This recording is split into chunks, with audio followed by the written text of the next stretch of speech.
एकच दृष्टांत सांगतो, जास्त नाही सांगत, या विधानाची पुष्टी करण्यासाठी.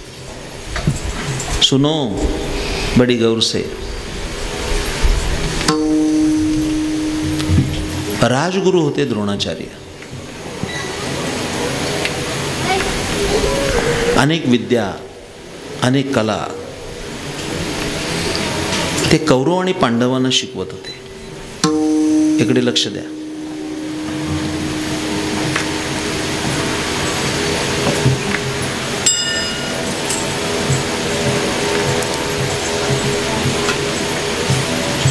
एक भिल्ल समाजाचा राजा, आदिवासी, आपल्या मुलाला घेऊन गेला की आजही पालकांची इच्छा असते की सर्वात चांगलं हायस्कूल असेल त्यात आपल्या मुलांना प्रवेश मिळावा. द्रोणाचार्यांकडे शिकायला नाही तर द्रोणाचार्यांनी सांगितलं की मी काही त्याला शिकवणार नाही. तो परत आला. मला काही दृष्टांत खूप रंगवायचा नाही किंवा लांबवायचा नाही. फक्त त्यांनी छबी बघितली होती द्रोणाचार्यांची. इकडे लक्ष द्या. त्यांचा हुबेहूब मातीचा पुतळा तयार केला त्या मुलाने. त्या मातीच्या पुतळ्याला नमस्कार करायचा आणि म्हणायचा, गुरुजी असं बाण मारतो बरं का मी. शरसंधान करायचा. माझ्या प्रिय श्रोत्यानो, क्रमांक 1चा धनुर झाला.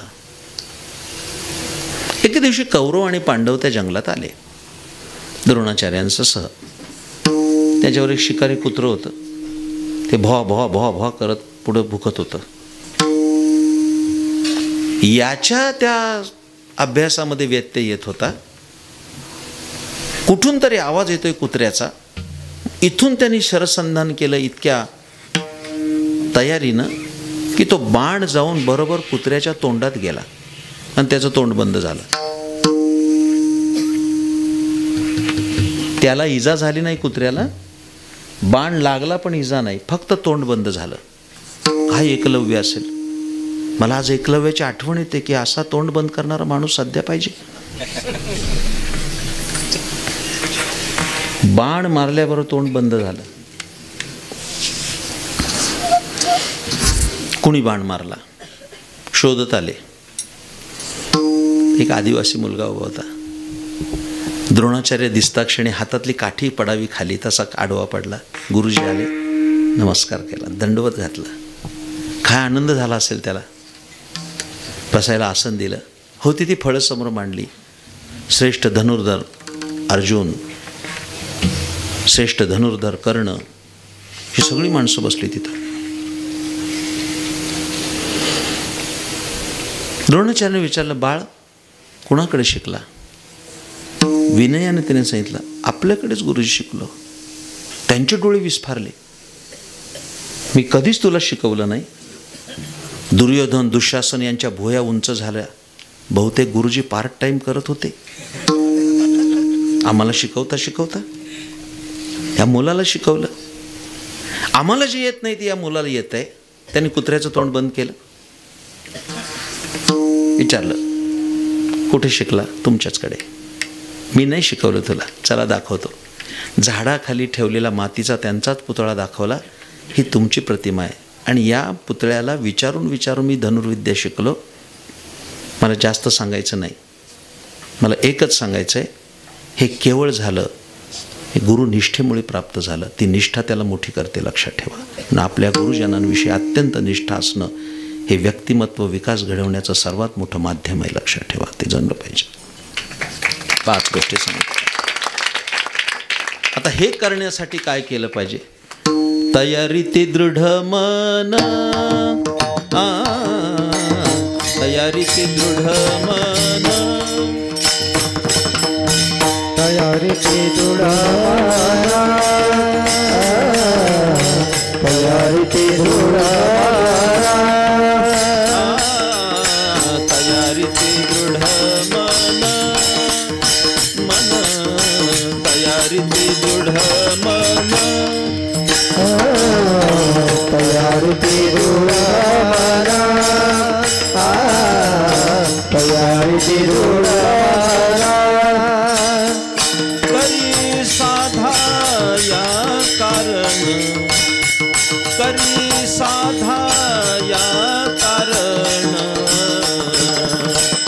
तयारीती दृढ मन, तयारीती दृढ मन, करी साधाया कारण, करी साधाया कारण, तयारीती दृढ मन, तयारीती दृढ मन.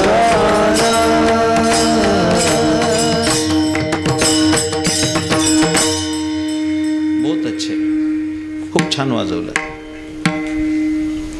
फार थोडे लोक आहेत की त्यांना काय वाजावं कळतं. हे तर काही तर साथीच्या रोगासारखे. काय वाजवावं हे कळलं पाहिजे. निदान हे कळावं की आपण साथीला बसलोय. बहुत बढिया बजाय.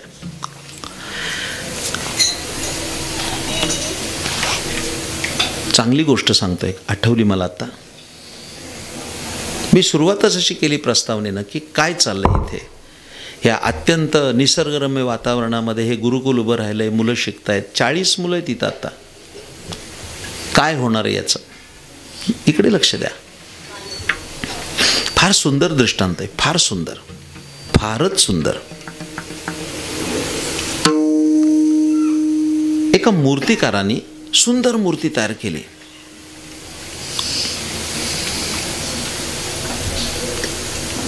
म्हणून त्याचा सत्कार केला. एवढं सुंदर सुंदर मूर्ती तयार केली. हा सगळ्या जगाचं लक्ष लागलं की अयोध्येमध्ये रामलल्लाची मूर्ती झाली, ती इतकी सुंदर झाली. केवढं कौतुक आहे. प्रभू रामचंद्रांची मूर्ती किती सुंदर आहे, सुहास्य वदनाची. इतकं सोपं नाही आहे, आपल्याला वाटतं तेवढं. पाहिल्या वेध लावी इतकी सुंदर मूर्ती. त्या मूर्तिकाराचा सत्कार केला. दादा ऐका, फार सुंदर आहे. मूर्तिकाराने मूर्ती केली. एका समारंभात त्याचा सत्कार केला. सत्कार केल्यानंतर त्या सत्काराला उत्तर द्यायचं. सध्या कुणाचेही सत्कार होतात, तो विषय सोडून द्या.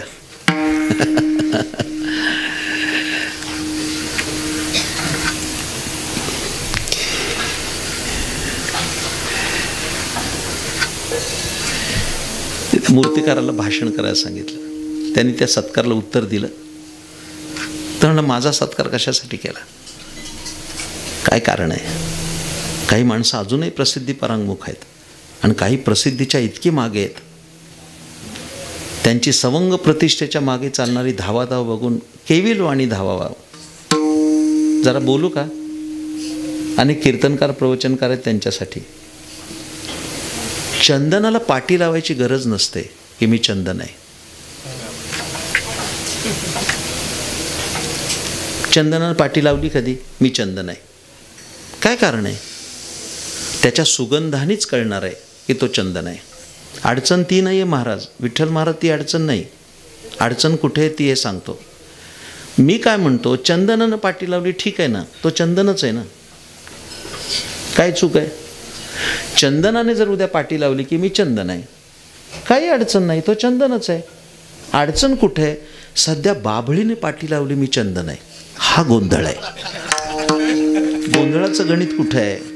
बाभळीनेच पाटी लावली मी चंदन आहे, ही अडचण आहे मोठी.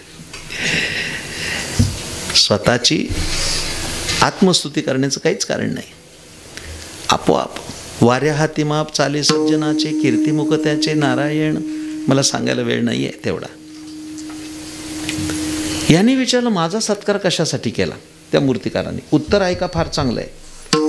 त्या संयोजकाने सांगितलं, आपण एवढी सुंदर मूर्ती तयार केली म्हणून त्याचा सत्कार केला आहे. कानाची रंध्र उघडी ठेवून ऐका तो मूर्तिकार काय बोलला, ते महत्त्वाचं आहे. तो म्हणाला, माझा सत्कार करण्याचं काही कारणच नव्हतं. अहो पण तुम्ही एवढी मूर्ती सुंदर केली म्हणून सत्कार आहे. तर त्याने उत्तर काय दिलं. तो म्हणाला, त्या दगडा मूर्ती अगोदरच होती. त्या दगडामध्ये मूर्ती अगोदरच होती, फक्त नको असलेला भाग काढून टाकला आणि मूर्ती साकार झाली. मूर्ती अगोदरच होती, नको असलेला भाग मी काढून टाकला आणि मूर्ती प्रगट झाली. तसं या संस्थेत हे सगळे आलेले पाषाण आहेत, त्यातले नको ते भाग काढून टाकायचे आणि मूर्ती तयार करायची. हे सगळ्यात मोठं काम चालू आहे, लक्षात ठेवा. सगळ्यात मोठं काम. नको असलेला भाग काढून त्या दगडातला काढायचा. आता दगडाचा दृष्टांत, इकडे लक्ष द्या, मी फार सुचारूपणानं तुम्हाला नेतोय. तो मूर्तिकार दगड घेतो, तो गंडकी नदीतला आणला मूर्तिकारांनी, आपण बघत होता. तो दगड पण त्या लायकीचा असावा लागतो. हा घडेल का नाही? माझे सद्गुरू संत श्रेष्ठ धुंडा महाराज देगलूरकर हे ज्ञानसूर्य होते, ज्यांच्याकडे माझं शिक्षण झालं. ते असं म्हणायचे, चातुर्मासाला असताना एक वडील आपल्या मुलाला घेऊन आले आणि म्हणाले, महाराज याला ज्ञानेश्वरी शिकवा. तर महाराजांनी सहज विचारलं, काय करतो, किती शिकलाय? ज्ञानेश्वरी शिकवायला आणलाय, किती शिकलाय? तर म्हटलं 5वी 5 वेळा नापास झालाय. जो 5वीत 5 वेळा नापास झालाय तो ज्ञानेश्वरी कशी शिकेल? तो तसा पाहिजे ना. मूर्तिकार दगड ठोकून घेतो, हा मूर्तीतनं दगड तयार होईल. मूर्ती तो दगड तयार असतो. तुम्ही जा मकरानाला, सुंदर सुंदर असे संगमरवरी दगड असतात, ते आणले जातात आणि ते त्याच्यात मूर्ती तयार केली जाते. मला विस्तार करायचं काही कारण नाही. हातोड आणि छिनी असते आणि तो दगड तयार होतो. 2च मुद्दे सांगतो या प्रकरणाचे, इकडे लक्ष द्या. त्या मूर्तिकाराच्या हातामध्ये छिन्नी असते, दगड ठोकून तो मूर्ती तयार करतो. इकडचा कपचा काढला, इकडचा काढला, तिकडचा काढला, तिकडचा काढला. रफ पहिल्यांदा तयार करून घेतो आणि मग बारीक छोट्या छिन्नीनं त्याचे अवयव घडवतो. डोळा काढतो, नाक काढतो, कान काढतो. कसबी असे जे काय कलाकार आहेत ते इतकी सुंदर मूर्ती तयार करतात. आता काय सांगतो ते ऐका, तुकारामांची भाषा ते सांगायचे मला. दादा एकदम सुपरफाईन विचार आहे, सांगतोय तो ऐका. सगळ्या मुलांनी, आपण त्या दगडाच्या ठिकाणी आहोत, गुरुकुलात आलोय, आपल्या कपच्या काढायचं काम चाललंय, एक एक एक एक एक एक. आता मुद्दा कुठे आहे तो सांगतो, तेवढं सांगणार आहे, प्रकर्षानं सांगणार आहे. मूर्ती घडेपर्यंत त्या दगडाने दम काढावा लागतो.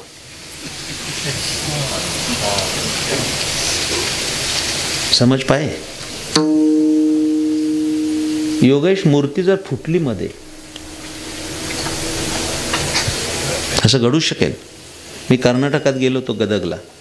त्या मूर्तिकाराने एक मूर्ती दाखवली मला, सगळी मूर्ती तयार झाली. लास्ट मोमेंटला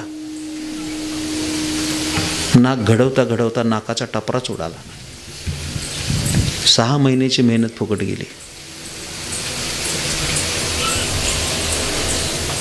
तुकाराम महाराजांचं एक प्रमाण अर्धच देतो, जास्त पण द्यायची गरज नाही. काय होतं ऐका, इकडे लक्ष द्या.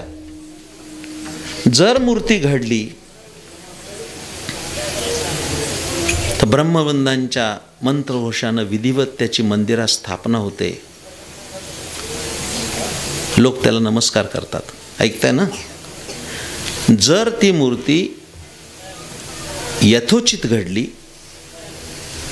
ब्रह्मवृंद त्यांच्या मंत्रघोषानं त्याला देवत्व अर्पण करतात आणि ती मूर्ती स्थानापन्न सिंहासनावर होते.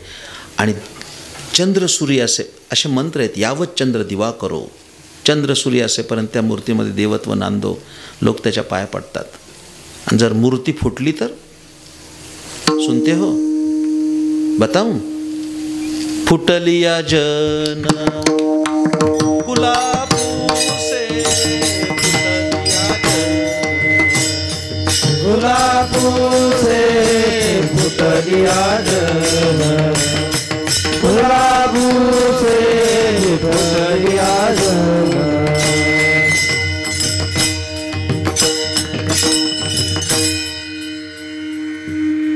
दगडाने टाकीचे घाव सहन केले तर त्याला देव पण येतं. पण पुढचा घाण दृष्टांत किती घातलाय, किती घाण दृष्टांत आहे. जर तो दगड फुटला, मूर्ती नाही झाला, ते त्या दगडाचे अवशेष ओढ्याला टाकले जातात. आणि जे लोक पाणी नेत नाहीत ती त्या दगडाने ढुंगण पुसतात.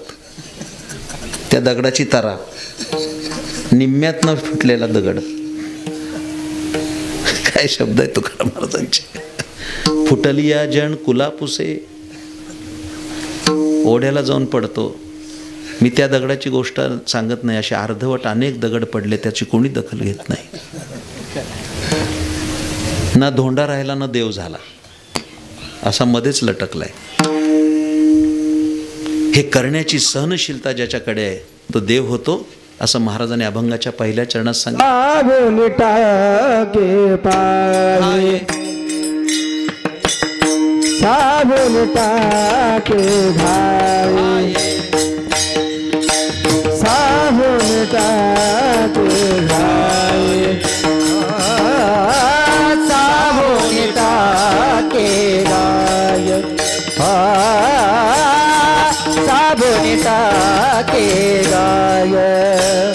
हसन देवची झाला पाहे, पाषाण देवाची झाला पाहे, पाषाण देवाची झाला पाहे, पाषाण देवाची झाला पाहे. तयारी दूर तयारी दूर पाषाण देवाचे झाले गाय, पाषाण देवाचे झाले पाय. शब्द नीट म्हणा, शब्द.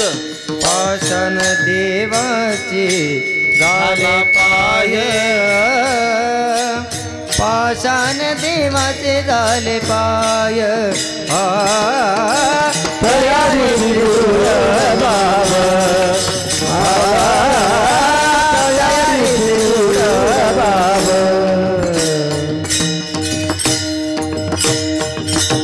विठोबार कुमाई, विठोबार कुमाई, जय जय विठोबार कुमाई. टाळी बाबा, टाळी बाबा कुमाई, विठोबार कुमाई, विठोबार कुमाई, विठोबार कुमाई, विठोबार कुमाई, जय जय विठोबार कुमाई, विठोबार कुमाई, जय जय विठोबार कुमाई, जय जय विठोबार कुमाई, जय जय विठोबार कुमाई, जय विठोबार कुमाई, हे विठोबार कुमाई, विठोबार कुमाई, विठोबार कुमाई, विठोबार कुमाई, विठोबार कुमाई, विठोबार कुमाई, जय जय विठोबार कुमाई, जय जय विठोबार कुमाई. बोला पुंडलिक कमलारी ठेवले ज्ञानदेव तुकारामा,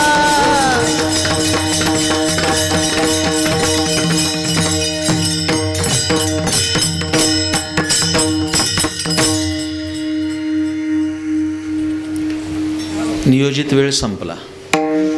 नाही 9 कधी वाजले कळलं नाही. फक्त 2 दृष्टांत आहे, त्याची थोडी माहिती देऊन सेवा पूर्ण करतो. इकडे लक्ष द्या, कारण पुढेही बहुत करणे आहे. आणि भुकेच्या पोटी जास्त तत्वज्ञान सांगू नये, ते पचत नाही. 2च दृष्टांत सांगतो, इकडे लक्ष द्या. पहिला दृष्टांत तुकाराम महाराजांनी दगडाचा दिला. साहोनी टाकी घाय, पाषाण देवची झाला पाय. दगडाला देवत्व आणण्याचं सामर्थ्य आहे, पण त्या दगडाने टिकलं पाहिजे. देव व्हायचं का ओढ्याला जायचं, एकदम परफेक्ट दृष्टांत.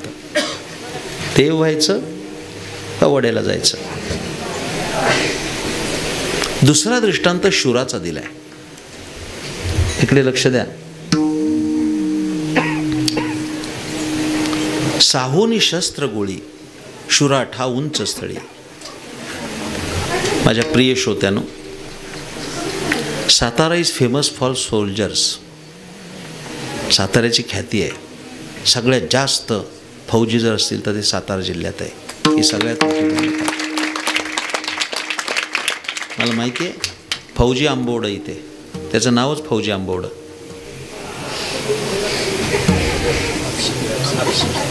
फौजी आंबवडं पण आहे ना, फौजी आपशिंगे, मिलिटरी आपशिंगे. त्याचा इतिहास असा आहे की स्वातंत्र्य ऐकून तर ठेवा, मी वाचले ते. स्वातंत्र्य सेनानी व स्वातंत्र्य संग्रामामध्ये, नीट ऐका, त्या गावात त्याला नाव का दिलं याचं मी चर्चा केली. त्या गावातले सगळे लोक फौजेत होते.